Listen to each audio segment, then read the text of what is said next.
আজকে ডিউটি ছিল 24 ঘন্টা, তাই ভাবলাম যে বসে আর কোনো কাজ নেই, সকাল সকাল বেরিয়ে গেলাম ভালো কিছু নাস্তা করার জন্য, ভালো কিছু ব্রেকফাস্ট করার জন্য।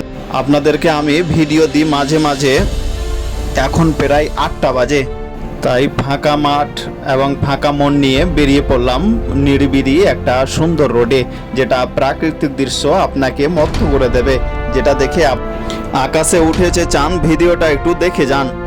ও আমার ভাই যান, কি সুন্দর নাজারা শেয়ার করবেন বন্ধুরা। বাড়ি আমার পাকুর, থাকি আমি বহু দূর। কারো কথা শুনে মন হয় চুর চুর। আমাদের এরিয়ার ফেমাস চানাচুর, আমার এরিয়ার মর্তুজ ভাইয়ের দোকানের মিষ্টি। এইদিকে দেখেন হচ্ছে কত বৃষ্টি।